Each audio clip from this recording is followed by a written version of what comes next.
Welcome to Talent Freaks with Andy Coon. I'm Andy, a filmmaker and photographer based in the Bay Area of California. This podcast delves into the journeys of creative individuals who inspire curiosity and impact through their work. In this episode, we're revisiting a fantastic conversation from 2012 with the talented Ted Tremper. Ted is a filmmaker, improviser, and writer whose award-winning work has made waves in the comedy and filmmaking world. At the time of this interview, Ted had just presented the Vimeo Award for Best Web Series, a category my web series, Often Awesome, proudly won, and we struck up a great conversation about our shared creative passions. We dive into his journey from Seattle to Chicago, his award-winning web series Breakups, and then his new project, Shrink, which cleverly combined improvisation with heartfelt storytelling. Before we dive in, don't forget to subscribe and rate Talent Freaks on your favorite podcast platform. It helps others discover these inspiring stories, and I'm incredibly grateful for it. So, let's go back to 2012 and allow my younger version of myself introduce you to Ted Tremper. I met Ted Tremper at the Vimeo Awards this year, where he actually presented the award for Best Web Series, which myself and Blake Fawcett, my co-partner in crime, we won for our Often Awesome, the series, web series category. And afterwards at the party, Ted walked up to me and we just started talking. Really good conversation, cool cat. And I was like, dude, would you like to come on and do a podcast with me? And he agreed. So this is the podcast. Let me tell you a little bit about Ted first. Ted is an improviser, filmmaker, and writer hailing from Seattle, Washington, currently living in Chicago, Illinois. His short film series, Breakups, the series, won the inaugural Vimeo Award for Best Original Series in October of 2010, which he learned while he was in quarantine in the middle of the Pacific Ocean while on tour with the Second City Theater. Since then, Breakups, the series, has gone on to win numerous awards and film festivals all over the globe and has been featured in New York Times, Washington Post, Onion AV Club, and many others. It can be found at www.breakups.us. His new series, Shrink, which follows the stories of a young psychiatrist performing his state mandate 1,750 hours of supervised clinical therapy, can be found at shrinkwebseries.com. If you're ever in Chicago, please drop by the IO Theater, Second City, or Annoyance Theater to see him perform. Let's get to the conversation with Ted Tremper. Are we recording right now? Yeah, I'm recording. There's like no formal intro. I was gonna be like, hey Ted, this is Ted Tremper. Thank you. Oh, okay. But Sure. I don't really do that as well. I pick it up when we're talking. The show should just be called "Picking Up the Phone." I like that. Yeah. No, I mean, I think out loud too much. Or I guess I've done that too much to the point where I don't feel really self-conscious or ask where the questions come from any longer. So that makes sense. Yeah, it's one of those things where, if you're always spouting all kinds of nonsense, then it's pretty difficult to figure out where it comes from. So, how long have you been living in Chicago? In August it'll be the beginning of my fourth year or fifth year. I think fourth year. Wow. And where did you move from? Well, I was born and raised in Seattle, and then I went to school in Eastern Washington at Washington State University, and then I moved to Japan to teach English for a year. And while I was there, my girlfriend at the time got accepted to Yale, so I went to New Haven, Connecticut. And then from there, I moved back to Seattle for a summer, and I was accepted to the School of the Art Institute of Chicago for the MFA writing program. And so I moved there with the secret ambition of studying improv as much as possible. So yeah, that was. So how did you? The beginning of the fifth year. I'm lying to you, I think. So how did you know, Chicago is a place to be? Well, when I was in undergraduate, I started doing improvisation, short form improvisation at Washington State with a group called Nut House, which is one of many terrible names for improv teams. That was the first. I hated that name so much, and then I realized that it's sort of this thing with improv where you kind of have to develop a team name that you absolutely hate or almost make fun of by creating it, just because really what you're doing is just acting like an adult child. And I think that the idiotic names really point that out. Um, but yeah, so I think that, initially I wanted to be a performer so badly that I was going to move to Los Angeles, but everything that I'd heard about how to get better about improvisation had come out of Chicago, and that was really the thing that I loved doing the most. And I didn't feel like I was attractive enough to make it on my, on just my looks. So I figured I may as well try to get better at a theoretical acting skill, and Chicago seemed to be the place for that. But I was too cowardly, so I took a 3-year detour. Well, actually, I guess only 2-year detour through to Japan and to New Haven before coming here and actually pursuing what I was interested in. So, but I mean, Chicago's that's the second largest market in America. I think maybe third. Market for what? I mean, well, that's true. I mean, a lot of people more like. Yeah. Oh, yeah. I think it's the second. I think Los Angeles may have just surpassed it in terms of population. But yeah, we were number 2 for quite a while. But yeah, it's odd. I don't really conceive of it as being as big as it is because I see. I see 25 people I know every single day just because this morning on the way, if I go to a theater, I'll see over 100 people I know every day. But if I don't, I usually run into about 5 or 6 folks. So it always feels very small to me. Yeah. Which is nice. That is nice. Now, where are all your friends? Are they all working in corporate? They all working in the theater? Well, 99% of them work at Groupon. Groupon hired about... God, I want to say like 200 or 300 improvisers when they first opened. Now, was that a strategy of theirs? I think so. Because I think that the majority of their man force or woman force is in customer service, and improvisers are fairly congenial and can talk to people in a way that they can explain a problem to somebody who may not be able to understand it, and they generally can remain kind of lighthearted in the face of having to stare into a cubicle. And especially if you put them together, then they're always just doing bits and kind of, finding ways to have fun. So I think it's kind of an ingenious move on their part. But there's this really, because there's been talk about after, Groupon had that crazy IPO that then, sunk like 60% in value and all that stuff. But there is, in terms of if the world of improv were the American economy, right now it's about 1929. Oh, wow. And everyone is very afraid that if...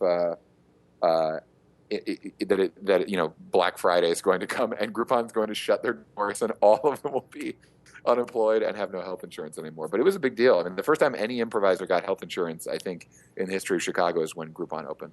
Damn, that's so unique that they hired so many improvers. Yeah, there's a guy who the hiring manager there is like also is a performer at Comedy Sports, I think. So it's like one of these things where he's like, oh, I'll just hire all these people and everybody, I know at least 30 people who work there who I would say not even know. I would say I have 30 good friends that work there. So it's definitely a huge place of employment. But I don't think did you call me to talk about Groupon? No, actually, improv, very big part of your life. Yes, it's the hugest part of my life. Or it used to be. It's transitioning now, I think. Now, how does that relate to other things in your life? Like, as far as like work is concerned, relationships. Well, if I were to wax philosophical about improvisation, like the theory is that you're constantly improvising all the time, and that the best improv is based off of honesty rather than trying to be funny. Like one of the greatest, contributions that Chicago improv has made to improv as a performance art form is that if you're teaching it well, and this is just based on my standards, if you're teaching it well, then the primary point should be that what is honest becomes what is funny. And there's a lot of stuff like, there's different shades of that, like absurdity and, and all the different kinds of stuff like that. But the first thing they really beat out of you at any good training program in Chicago is that you should never try to be funny, which is really important, in terms of just watchability, because nobody wants to see some jackass like trying to be funny. You kind of develop your own sensibilities of what you think is funny, and you find a way to embody that through the experiences you've had in your life as honestly as possible. I think would be the best way to describe it in what my eyes are. But I clearly, I'm not the authority on that. So, but that's what I would say. And in terms of how it affects you in your regular life, I think that listening is the other huge part of improvisation, and I think that being able to kind of try to remain present and engaged with human beings that you're talking to is certainly a benefit to the person you're having a conversation with, but also I think generally for humanity as a whole, because there's not too much listening that goes on. No, you're right. I just met my neighbors, like they just moved in down there, and I totally forgot. I remember one guy's name, but the guy who actually shook hands with, I forgot his name already. Well, and that's the thing, and it's funny because I feel like there's so much trepidation that comes from trying to wrangle all those social mores. Whereas with improvisers, it's funny because usually so much of their work is in going off of impulse, which is really funny. So it's like, whereas in a situation where you just can't be honest and just tell this guy that you forgot the person's name, and you have to like check the guy's mail and then hope that the piece of mail is to the right guy and like all that kind of stuff like that. You're just going to explore the different possibilities of the scene where a guy has forgotten a guy's name consistently for 2 years or whatever it is. There was a great story that I heard about Michael Shannon, who's like the Academy Award-winning or Academy Award-nominated actor. He has a theater in Chicago that's called the Red Orchid Theater, and I don't know if this is true. So I'm going to say that this is a fictitious story about Michael Shannon, wherein there was a Second City improviser. And both his theater and Second City, Michael Shannon's theater and Second City are right by each other. And there's a bar called the Old Town Ale House. And I guess there was this deal where this improviser would constantly pretend like he had forgotten Michael Shannon's name and would pretend like he didn't know him. And they developed this huge hatred of each other that eventually ended up one night. Apparently they were both drunk and they finally got into a physical altercation that ended up like both of them on the street outside, and Michael Shannon bit a piece of this guy's face off. Oh my God. And the day after that happened, that guy stopped drinking forever, apparently. That's a good reason. It's a completely untrue story. It's true. It has to be true. He's of all the guys, Michael Shannon is one of I've seen him improvise a number of times. He's the most captivating actor to watch because you just have no idea what's going to happen next. But I have I don't mean to tell that story to belittle him, because he's actually probably my favorite, one of my top 5 living actors to watch. Like, I love everything that he's ever done. So I hope he does not come and bite my face off. No, there are a lot of other people in this country that are doing that. Yeah. I actually, you know what, you sparked something in my brain when you said, when we were talking about meeting people, and I realized that because this person I just met, that I'm really shallow, because the guy who I met downstairs first, he was looking for something. He didn't introduce himself, so I was looking at him, and I already started judging. I was judging him to try to figure out like what kind of person he's trustworthy. Okay. Like that kind of stuff. And then upstairs I met his roommate, and he came and shook my hand, and we shook my hand, slender guy, but his face looked kind of beat up a bit. Not like punched in the face, but like life has been hard on him. Ah, gotcha. Yeah. And so I was looking at that when he introduced me, and then the guy downstairs said he was Tom. I was already done, looking and scoping, judging him. So you were judging this young pugilist, or No, he's not young. Okay. He's like in his 50s. Okay. Well, I think that you seem like you're just looking out for your own. Like, I have a look at things. I just don't want to know my neighbors at all, which I think that's a very, last 20 years kind of thing. When I lived in Japan, you were expected to like knock on all your neighbors' doors and give them a little present, like give them hand towels or like something from the 100 yen shop, just to show, just to kind of, say hello and introduce yourself and all that stuff. But I feel like if I did that here, it's weird. Here's what I was going to say. I feel like if I did that here, everyone would be really weirded out and hate me for that. But I don't think that they would. I think that, honestly, my experience with people, it's funny because I actually just got out of a relationship, and as a result of that, it sort of has questioned all of my basis of interpersonal like interactions and things like that. Mm-hmm. And I've gotten into this really weird phrase of just saying hello to everyone I make eye contact with. And it has yielded like just wonderful conversations with people. And just generally, you met me at the Vimeo Festival. This is the most extroverted I've ever been in my entire life. Even though I'm a performer, unless I'm with somebody that I know, I'm typically pretty shy. But this has been this thing where I'll just say hello to anybody who I make eye contact with, and it creeps out almost everybody. But 10% of the time, it's just a nice. It's a weird. I mean, it's just a nice little greeting, but and it's weird because nobody expects it, but it's the most normal. You know, it's the most low level social interaction you can do besides like making and then immediately averting eye contact. But I don't know. Trying to bring congeniality back to the Windy City, I guess. Maybe. Well, I think you got it down, because at Vimeo Awards you were pretty much like, you were probably the most self-confident person that I met there. Not saying that everyone else was like looking down, but oh gosh, like you really, you held it well. I hope I wasn't too. No, you weren't arrogant by any stretch of imagination. When I say self-confident, that's not what I mean. I was just happy. Honest to God, I felt like I was at a summer camp where all of the people I was there with were really compassionate artists and brilliant filmmakers. Which is it was amazing. Yeah, I've never experienced anything like that before. Because you have to understand, in Chicago, I am one of I don't hang out with filmmakers. I hang out with improvisers. Right. So I don't know. I mean, I don't know hardly any of them. But that's the thing, is that I'm kind of the only in the Chicago improv community. I can think of like 4 or 5 different people who, make videos on a regular basis, but who would probably not describe themselves as being filmmakers, or there's also this kind of I'm both from the Northwest and now I guess from the Midwest, and those are both very self-effacing places. So to even call myself a filmmaker, really bizarre, especially the fact that I haven't made a feature film.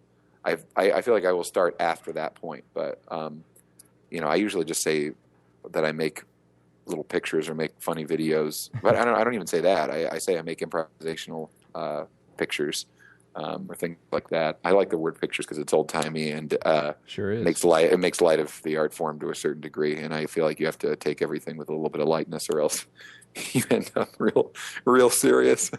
And I can't handle if I don't know. If I took this seriously, I'd be real depressed. So I understand where that's coming from, because you've done web series. Yeah.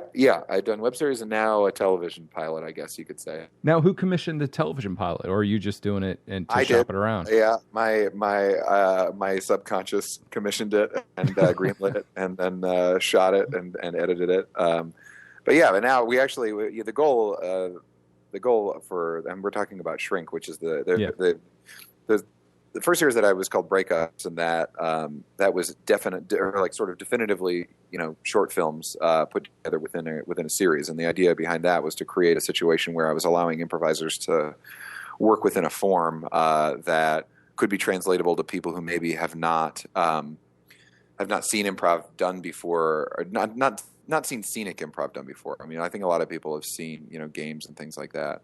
Well, to kind of compare that to something that we've all seen, like Curb Your Enthusiasm. Yeah.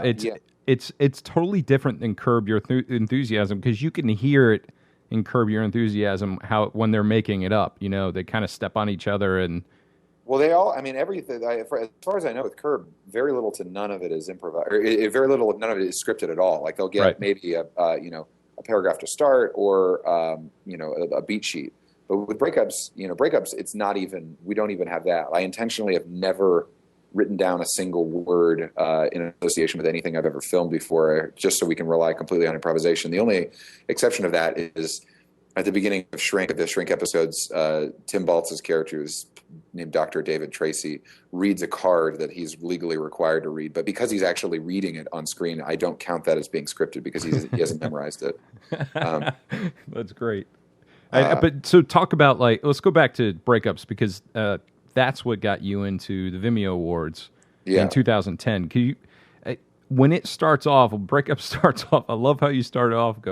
You are a piece of shit. I think you are shit. It just it killed me. Yeah. Well, that we didn't know. That was the first film I ever shot. That was the first that I bought my Canon 5D it arrived on a Thursday or a Friday, and I sent an email to that girl Katie Colleton to see if she would do this thing with me, and I just put a Facebook update asking if anybody had any lenses and any camera lenses. My friend Hars, who's a model train photographer, said he had a bunch of Nikon lenses, so I did some research and I bought, I think a photo deox, like, lens converter. Mm-hmm. And so I basically, without even ever having tested it out or used it, I took these lenses out to underneath the Trump Tower and we improvised for less than an hour, and that was the product. So now, when you first said that line, did she just start laughing?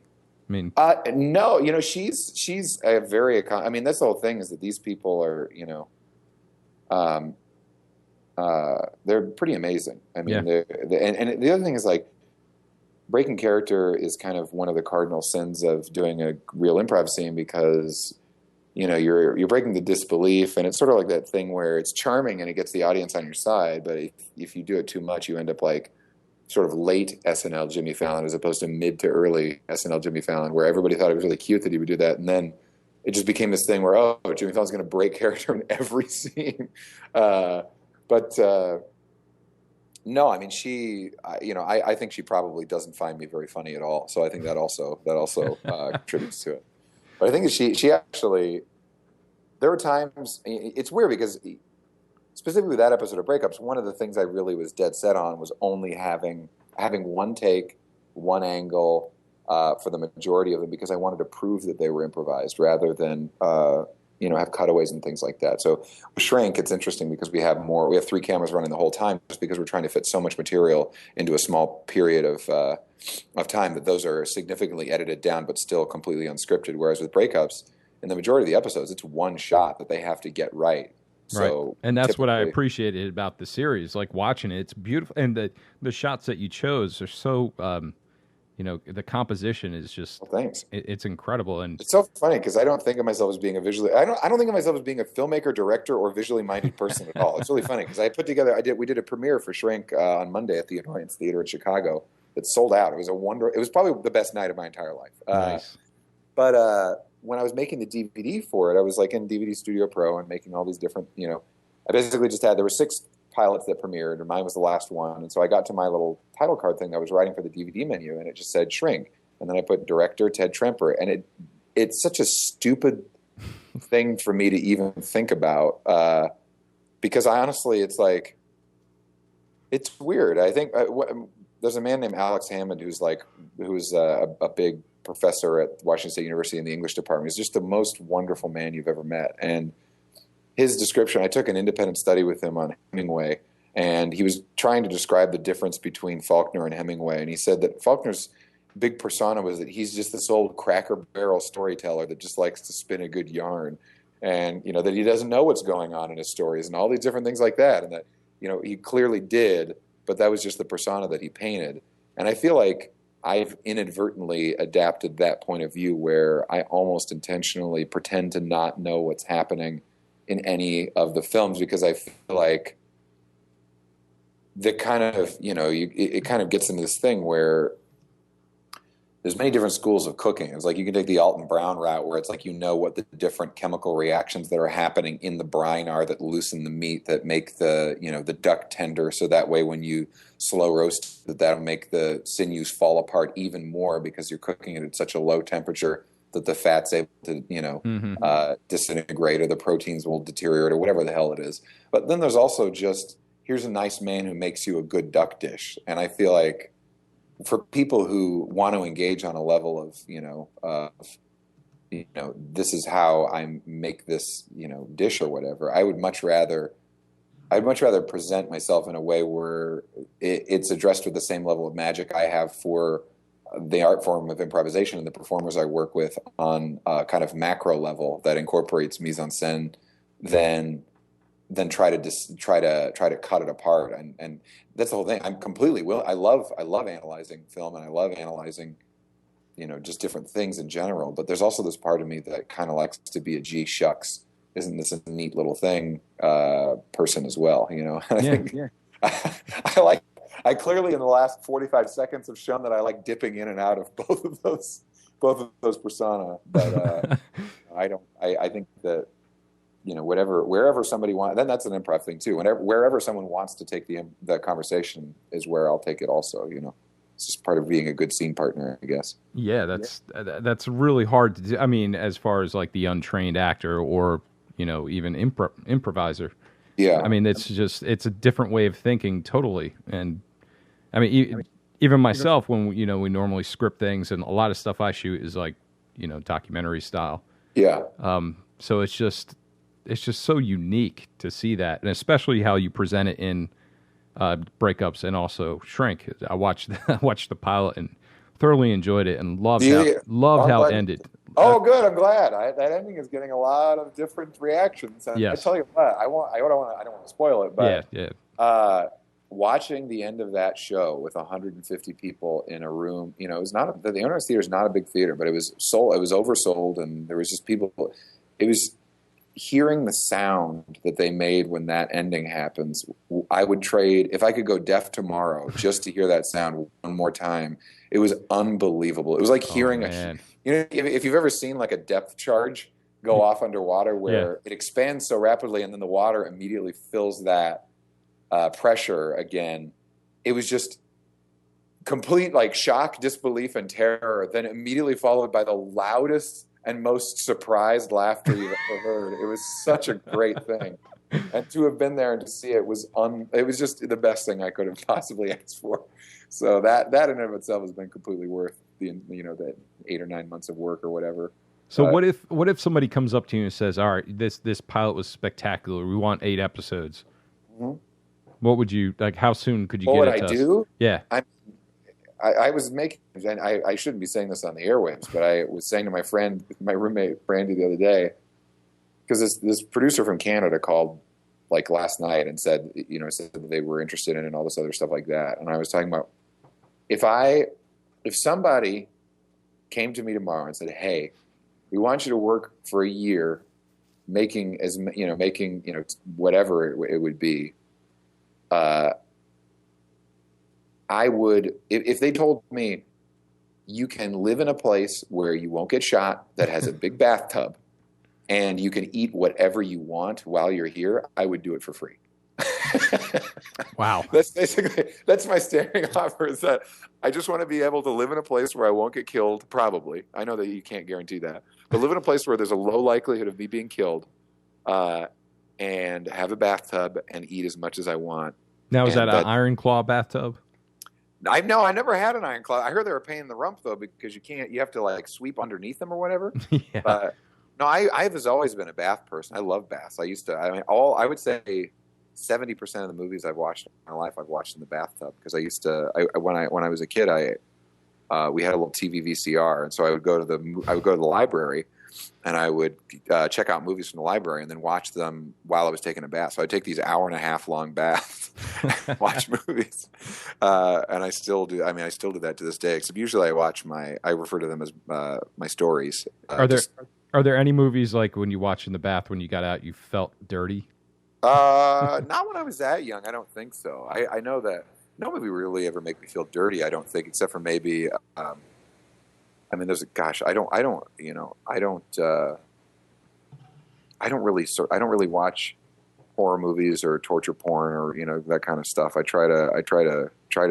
I was thinking like a really bad one, kind of like. Oh no, I don't. I mean, it's fun because I was actually talking to a friend of mine the other day about kind of my exposure to media. Like, I would not watch a movie unless somebody that I know recommended it to me, whose opinion I respect. Because I remember reading this NPR article a few months, or it was probably a year ago now, that basically it was the most depressing article I've ever read. It was basically, face it, there's so much good stuff you'll never see all of it. And I was like, Jesus, that's pretty steep. Like, and it's true. Like, if you started with every film that every person whose opinion you respect thought was great, and you watched it for 24 hours a day starting today, it would take you years to get through them. That'd be a nice life.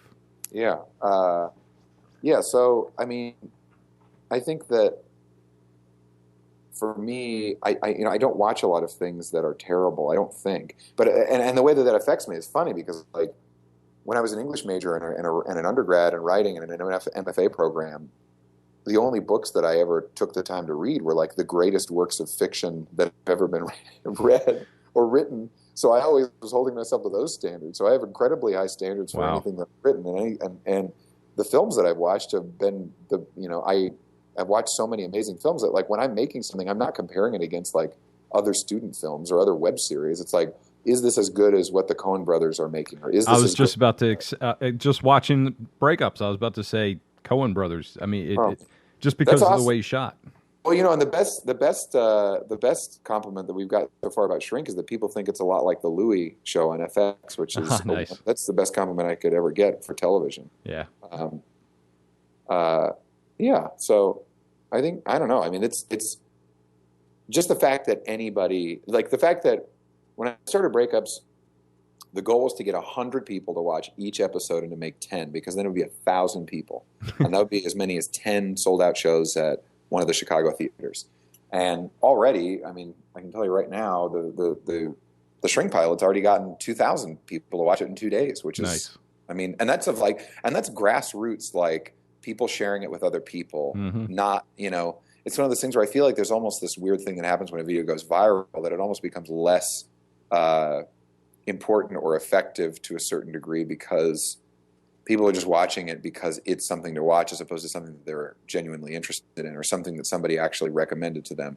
And usually, I mean, the substance of it is almost pure spectacle at any point if it's become viral, with a few exceptions, obviously, like that, you know, Coney 2012 video or whatever, or things that are actually, you know, have a social impact. But in terms of actually watching, you know, a television show, a 22-minute long television show that has no person you've ever seen in it before, but that is simply recommended based on somebody who you know who says this is good. The fact that that's happened 2,000 times is unbelievable. Especially on the web. It's really hard to get people to pay attention. With Hulu, HBO Go, all those different kinds of things. Like the fact that people would actually take the time to watch that and to actually finish watching it. It's like gauging the reaction of people who actually will, you know, comment on the ending or whatever, or send me a note. That's unbelievable. The fact that one person would do that is crazy to me. We got so many people. We got emails from after watching the entire Often Awesome the series. Mm-hmm. They said we started watching 2 days ago. 36 episodes or something, right? Yeah, 35, and they're average 10 minutes long. Yeah, that's 350 minutes of total. That's crazy. It's nuts, and it's. I know it's inspiring, but it's also it brings you down. You know. Yeah. So it's just like, wow, it's amazing that someone could actually, and we've gotten that multiple times. It's just like, wow, yeah, that's incredible. Yeah, I mean, it's one of those things, and it's, you know, it's funny because I watched Winnebago Man the other day, you know, and that, and coupled with there was a South Park documentary called 6 Days to Air that was just talking about the spread of the Spirit of Christmas video and how it used to be you have to actually take the time to copy a VHS tape, and it had to be physically passed from one person to the other. And it's interesting because I feel like that kind of transmission is so much more meaningful and has so much more meaningful traction. And I feel like the corollary to that is watching something because someone has recommended it through a share or through a comment that they've taken, you know, through sharing it on Facebook or through sharing it on Vimeo or sending it to somebody else. But it's been nice because the traction I've got, like the industry traction I've gotten from different things is interesting because a lot of the people that are in Shrink are kind of up and coming performers who've been flown out to audition for SNL and those different kinds of things like that. Wow. So like specifically one of my friends who got flown out for SNL last week, one of the casting directors, and that was saying that she had seen her Breakups like 2 years ago. And it's like, Jesus Christ, the fact that people, you know, I don't know. It's funny because I had this wild ass dream that Louis C.K. would see Shrink and then buy it and then just help me produce it. But it's like, I think it's like those things, that idea, that could never happen, or it could happen tomorrow. Like it could happen tomorrow. That's a crazy thing. You know, yeah, exactly. But and that's not to say that myself. I absolutely. I'm more comfortable now in saying that I like the stuff that I'm making because the fact that it's all improvised by people I've idolized for the last several years gives me a level of confidence that is external to myself. Like I am only repping the fact that I believe in these people as performers and improvisers, and I constantly, know that whatever I'm doing as a filmmaker could always be better, but their improvisation is so good that it makes me just fall in love with the project over and over again, because I don't look at it as being mine at all. And furthermore, I don't even feel like it's something that we even had to try to do. I feel like it's something that already existed and we just had to come to it. There's never been a moment in Shrink where I've ever been concerned that we're not going to get to where we need to go, because the people involved at it at an improvisational level are functioning so, sort of they're so present and they're so dedicated and they're so talented that there's almost no work that has been required on a directing level, because they just kind of get to where they need to go anyway, you know? Now, watching Shrink, now, what came first, the web series or the pilot idea? The idea, so the idea for Shrink came during a meditation practice while I was in the middle of the Pacific Ocean on that ship, because I knew that coming back from Breakups, this is after we'd won the award. I was like, well, I'm going to have to figure out what the next step is, because, you know, I can't just do a web series about breakups forever. So I had basically written down, you know, the rest of the breakups that I wanted to do, in terms of, you know, who I wanted to be in them. And then I was doing this practice, and there's a man named Mick Napier, who's he's the guy who's at the end of the pilot, the guy who plays Trevor at the end of the pilot. Mm-hmm. And I just got this image in my head of him doing the thing that he does at the end of the pilot over and over and over again, and that made me feel like, you know, how to talk him out of that situation. And so then I got this idea of, we could do improvised therapy sessions, because the thing that I knew made Breakups strong in terms of people's reaction to it was that it's something that they immediately understood. So I felt like therapy is a thing that enough people could understand that they would not be turned off by the conceit of it.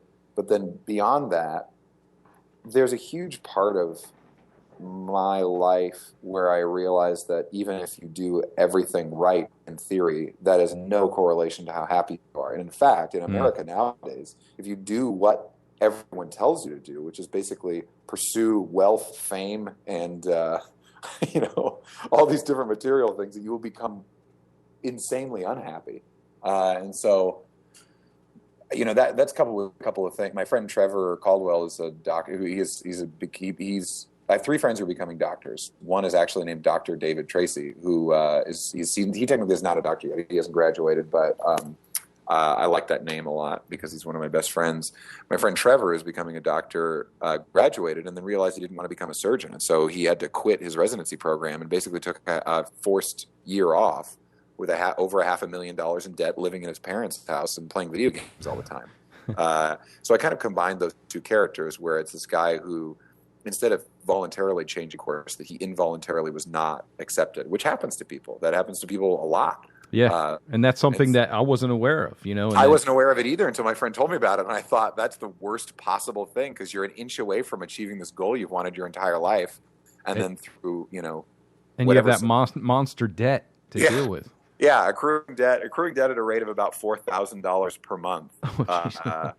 So then that came in with this idea of doing therapy, and then I found out that in Illinois, you know, in order to become a registered therapist, you need 1,750 hours. So this sort of exists in this world where, you know, I think that technically after you graduate from a teaching hospital in Illinois, you have 180 days, or you have a 60 day, or sorry, I think 60 or 90 days where your medical license is still good to transition into a teaching hospital. But in this world, the world of Shrink, it's 6 months, because basically if David Tracy, who's the character, Dr. David Tracy, is able to do basically like 8.5 hours of therapy a day, that he could theoretically earn a license to perform therapy and become essentially a psychiatrist who is able to basically, you know, perform therapy and also prescribe medicine, because him achieving that level of him achieving that certification within the period where he still is a medical doctor would trigger basically kind of a joint certification of him becoming a state licensed psychiatrist as opposed to just a clinical therapist.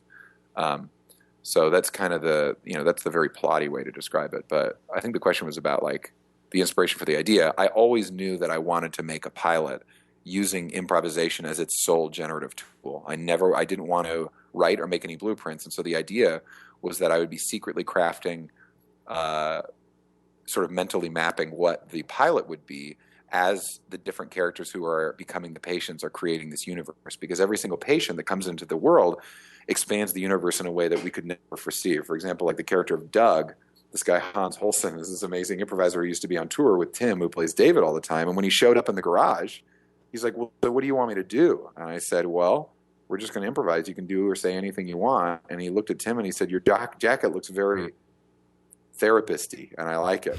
And I thought, and they were just kind of talking, and I was watching, and I was like, do you guys think you could just be friends? And then we created this idea that Doug is David's best friend, who he forces to come to therapy 5 days a week because he needs the hours. Yeah.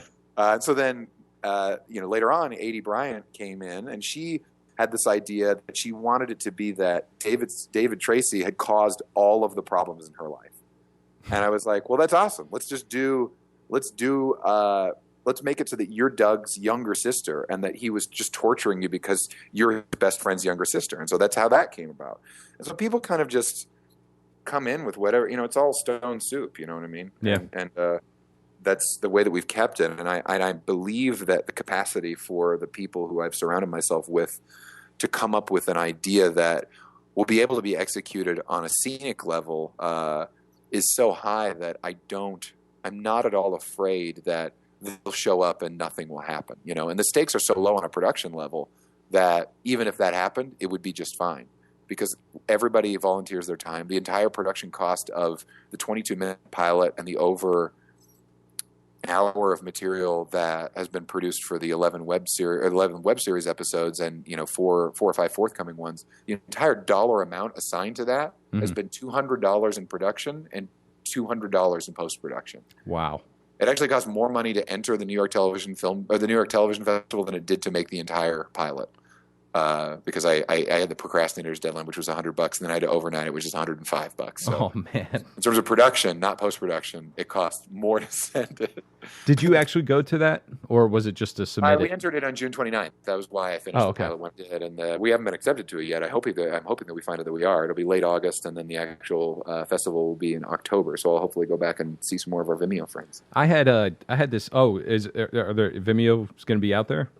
Well, I mean, it's in New York, so I told Jason Sonny, who's the curator of Vimeo, that I'm going to sleep on his couch, and he doesn't have a choice about it. So, see, either that, or I figure I don't know, I might just show up on Blake Whitman's doorstep, soaking wet with my whiskers fogged by the waistline. So, one of the things, like I went out to LA TV Fest, cool. It was Pitch Fest, actually, it was called, and it was the most depressing thing I ever went out to. And I'll tell you the reason why. Because it used to be exclusively for producers in television. Mm-hmm. And I think studios started holding back because it was really expensive at the time. Really? So they lowered the price. I think I got like a special rate of like $285.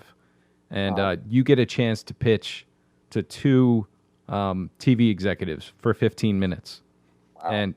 And so I was like, cool. I signed up for, I can't remember this one company. It was like called Tiger something Productions, based in London. And another one was called, was FX. But at the time it was bad because I didn't realize until I went there, everyone's talking about, well, all these studios already have relationships with production companies. So they're just looking for your ideas. And then as I was going through it, more and more people started talking. These are TV executives. And this is the thing that really disturbed me, and I actually spoke up about it. One of these guys, he did trashy reality TV that just showed all negativity. And he was sitting there like with his ass sticking out, leaning up against the podium, just all feeling high and mighty. And then he's just like, he looks at the crowd, who everyone there has an idea they want to pitch to, all these execs. And he goes, the reason why you're here is to pitch us ideas. And let me just tell you this. You will get fucked. And he goes, and if you're really good, you won't get fucked again. And so I raised I was just like, so you're going to steal our ideas. That's what you're saying. He goes, well, I mean, that's just how it works. I'm like, dude, I was like, you're talking about a cycle of abuse. Yeah. He's like, it's scary because that's the same thing. I mean, like, realistically, when you join the New York Television Festival, like when you submit your pilot, they essentially say that. Well, they don't. I'm not sure if they own the rights to it, but I know that they have the ability to basically steal your idea. They don't own the rights to the material. Right. That's what I meant. But if somebody tomorrow wanted to come out, if NBC came out with a show tomorrow that's about a young psychiatrist or a young therapist who didn't get out of his medical school program, that would be. Not only would it be very clear that idea would be stolen, but if that person got that idea at NYTV Fest, then it would be very difficult for me to sue them. Well, no, I don't know if it would be difficult because you do have it on Vimeo. There's this, a date stamp on that. Yeah. Well, I don't know. I mean, that's the whole thing is that I don't really, my goal, to be perfectly blunt, my dream, I shouldn't say my goal, but my dream / goal maybe, is to sell it before the festival. But I'm not sure if that's going to happen. But the idea, I mean, the goal for the fest, or the grand prize for the festival is a $25,000 development contract with IFC, which I would love. Of the networks for Shrink, I would love it to be on either FX, IFC, or HBO Go. That would be fantastic to go after Louis.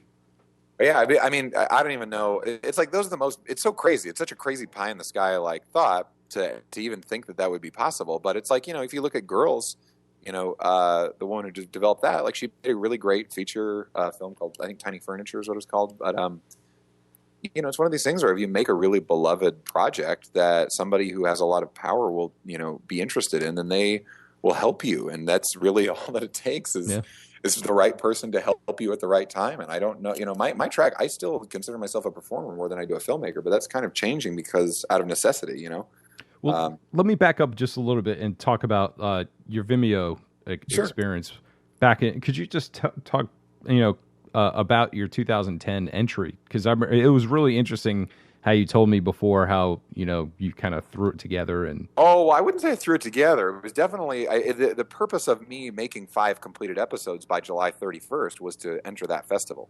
Right. So I was on tour in Maine, and I was still battling on which of the 5 to put up there because I knew, or what order to put them in, because I knew I wanted to put mine in there because I'm vain, I guess.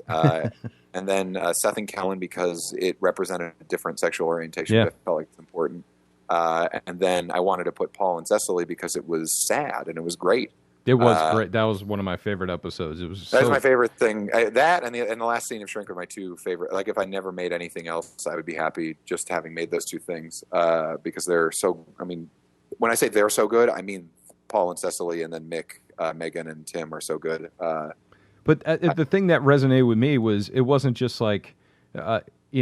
each one was different, especially that last one where I guess she was moving.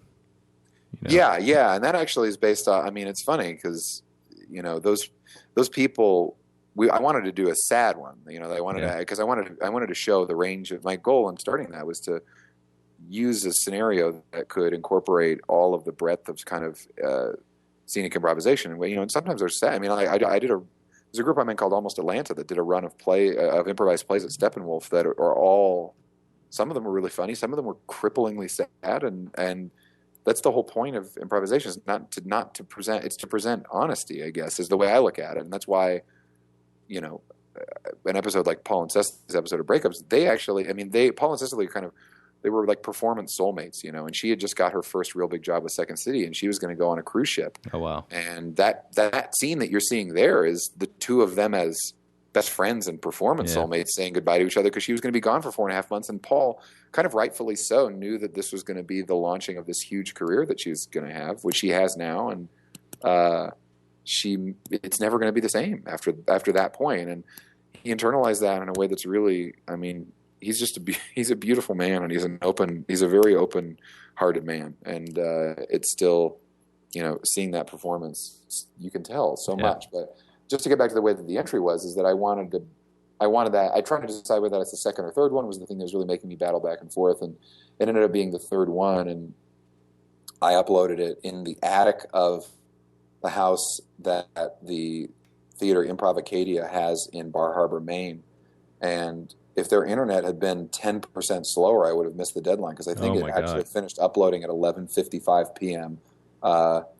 And so, that was it. And then, from there, we got a notice that we were, I think, in the top 20, and then I got shortlisted. But by the time all that stuff happened, I had forgotten about it. I was on the ship. I was in the middle of the Pacific Ocean because I got my dream job, which at the time was performing with Second City in the middle of the Pacific Ocean, I guess. But I quickly realized that, I love that, but there's more to life than that. And there's more artistically than performing. It's great to perform. But so, how did you find out that you won? I mean, you had well, the night that I won, I think it was the middle of October, and we were in the middle of the Pacific Ocean, and we were off the coast of Colombia, I think. and I knew the awards were that night, and they had asked me to in case I win, send a video, like an acceptance video, and so I had to go to a Starbucks in L.A.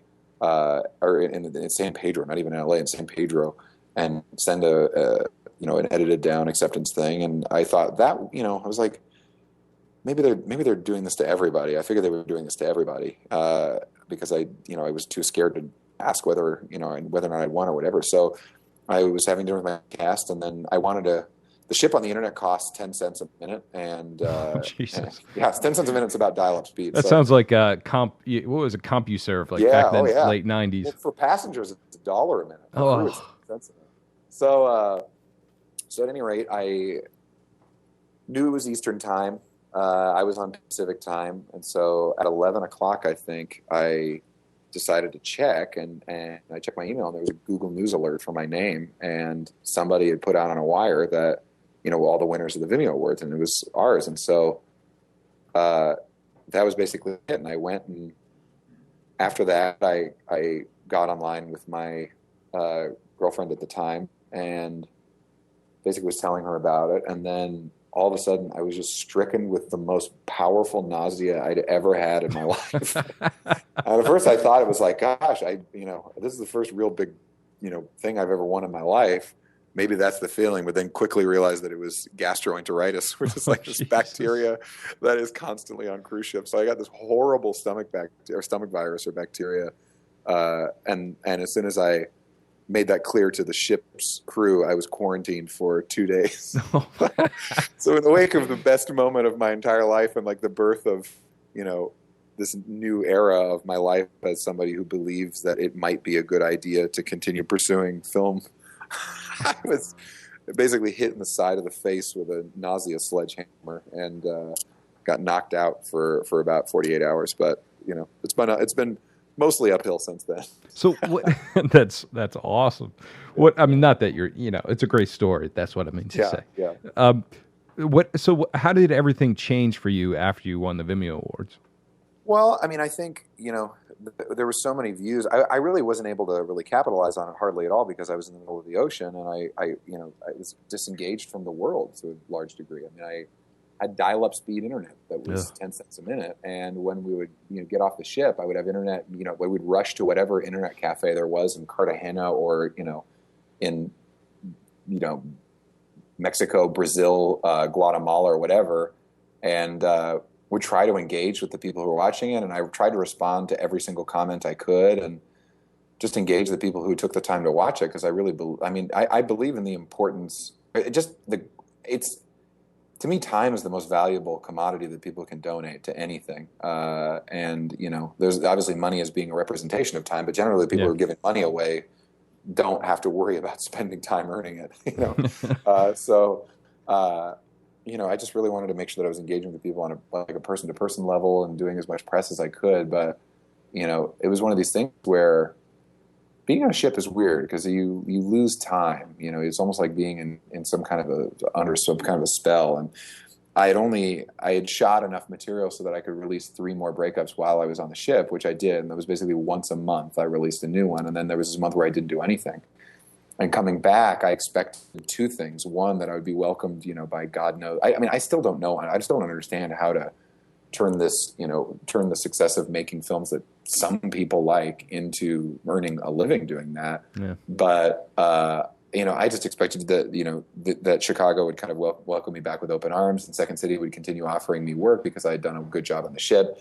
But I still have only done 1 paying job with Second City in the year since I've been back. And, to a large degree, I think that, it was weird. There was actually, to be perfectly honest, there was a large sort of rejection from the Chicago improv community to a certain degree, because I think that people didn't really know how to deal with me being, more of a filmmaker and less of an improviser. But also, I feel like it's weird because I was, I think I was a big jerk to a lot of people when I first was starting out in improv, because I was so concerned about being being good at it and being better, like working with the people that were really great at it. So I feel like I alienated my generation to a certain degree. Interesting.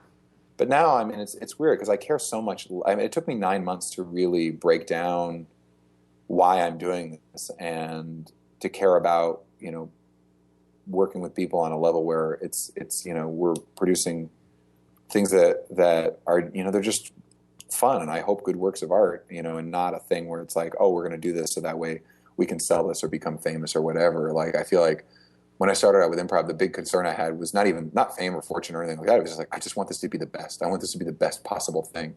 And I realized that you can translate that desire into, put a lot of that into pre-production, and don't make anybody else feel that you feel that way. Like, internalize all of your angst and desire to make something good, and let that transliterate into positive energy and optimism, as opposed to kind of more frenetic anxiety.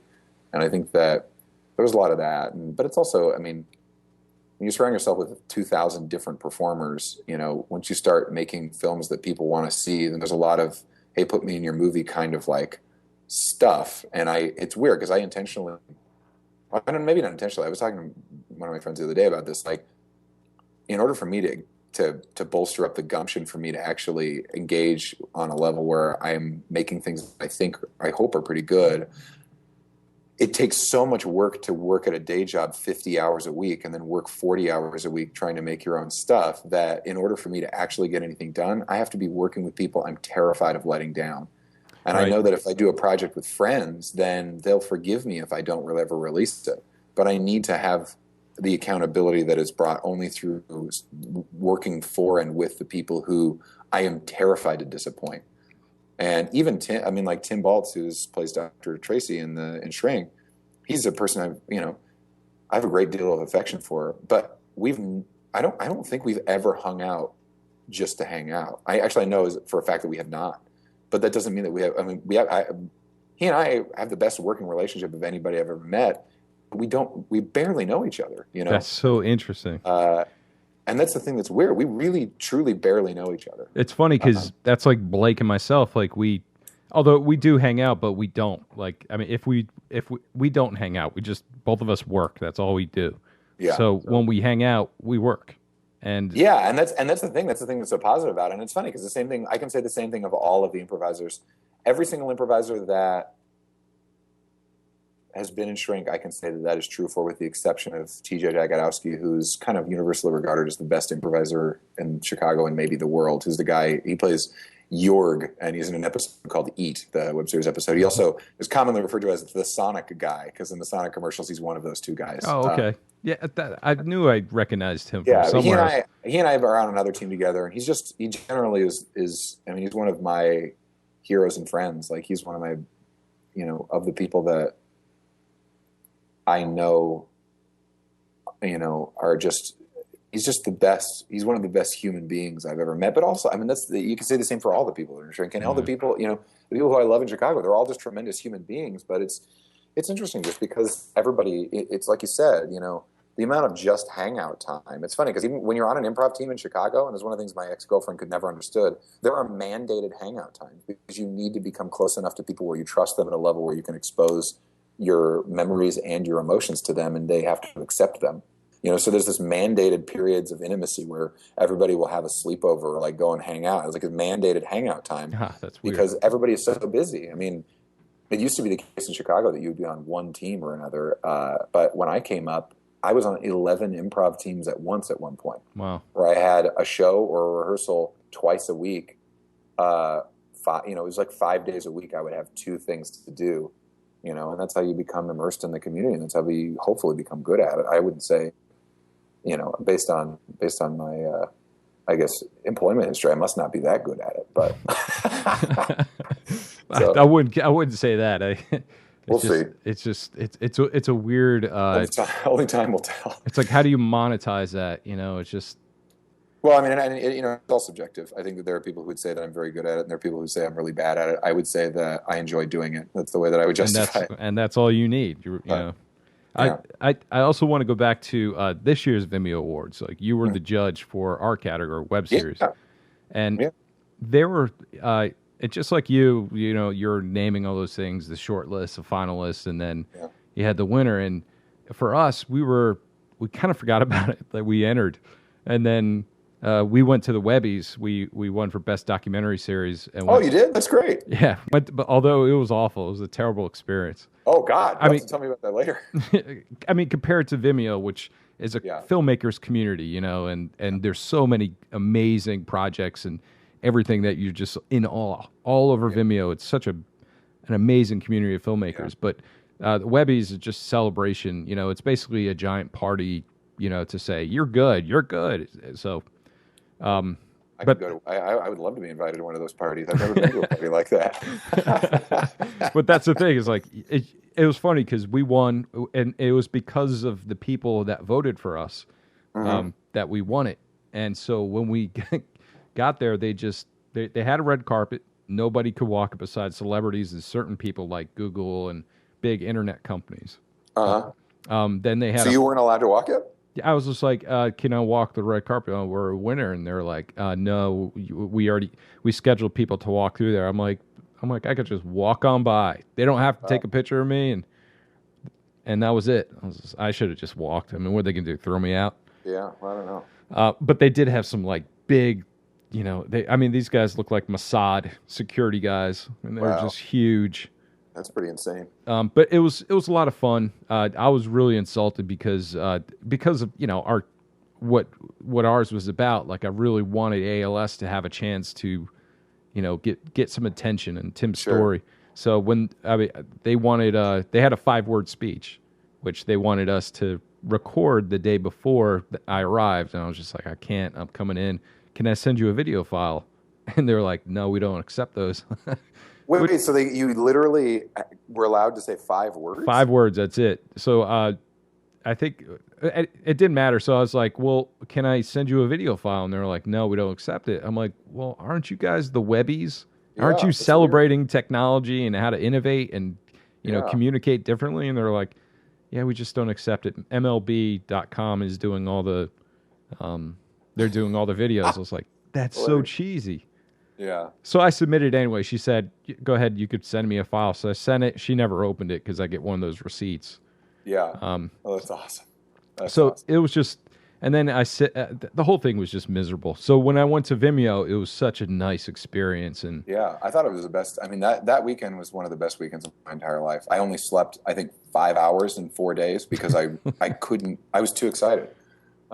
Like, how did you come up, voted for us? I mean, did you vote for us? Did I vote for you? Because I know, were there 2 or 3 judges? There were 3. It was me, Edgar Wright, and Aziz Ansari. Yeah. No, I gave your guys a 0. I thought it wasn't very good at all.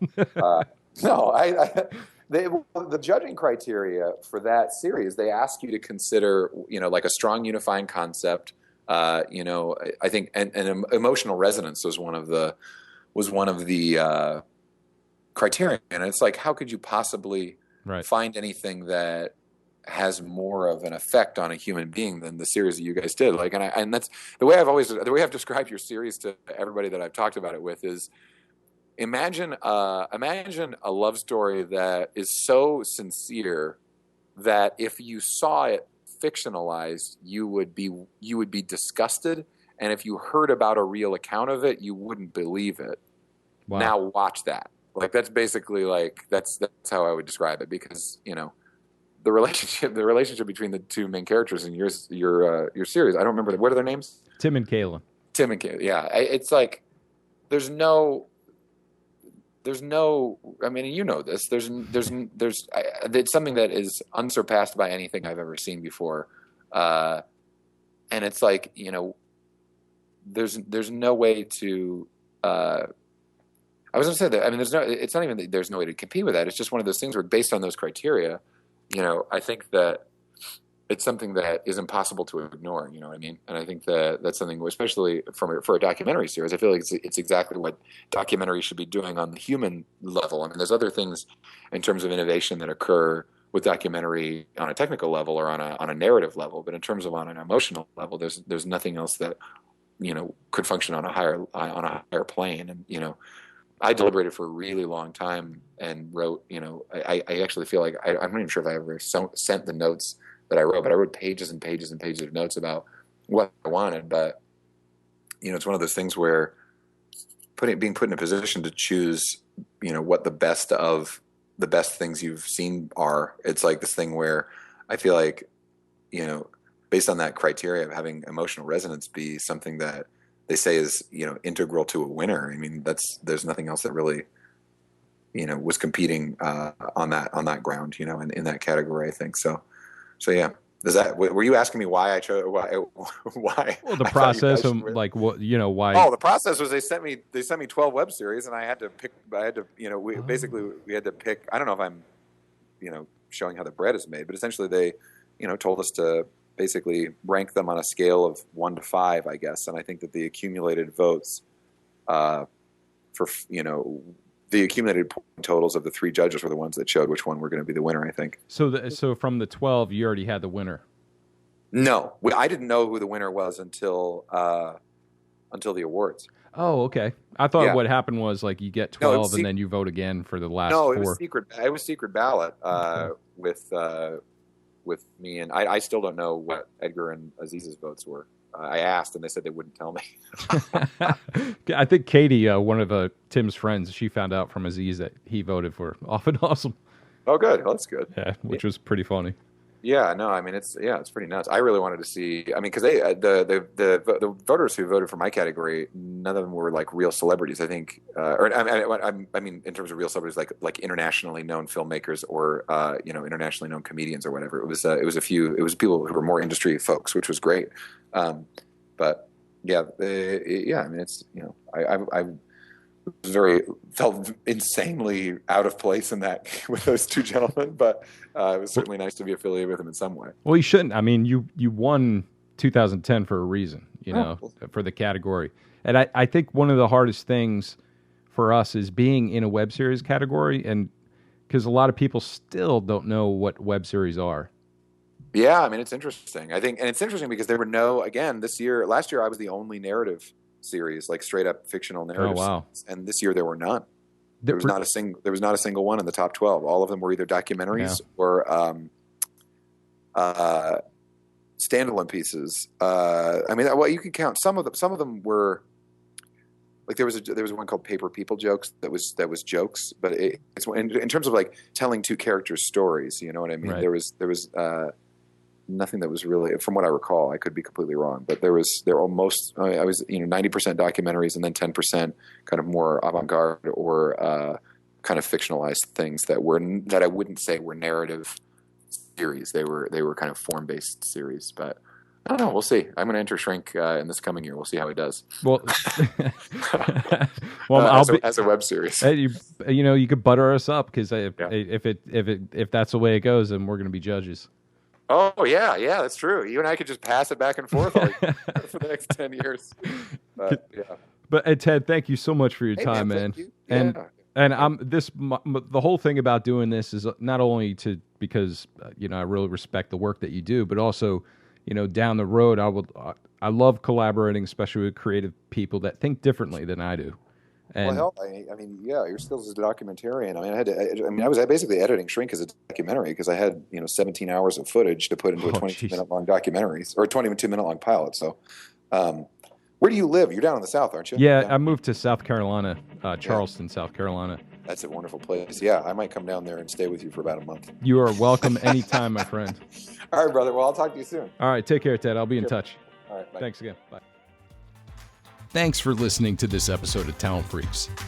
Ted's unique approach to filmmaking and improvisation continues to inspire and entertain audiences. His dedication to honest storytelling and his ability to blend humor with heartfelt moments make his work truly stand out. To explore more of Ted's work, you can visit his website at tedtremper.com. Ted's journey is a testament to the power of creativity and the impact of genuine human connection. If you'd like to get to know my work, visit talentfreaks.com to see some of the videos that I've worked on, as well as the photography that I'm currently doing and so much in love with. If you enjoyed this episode, don't forget to subscribe and rate the podcast. It truly helps others discover these incredible stories. And if you have suggestions for future guests or topics, feel free to reach out. I'm always eager to bring new and exciting conversations to the podcast.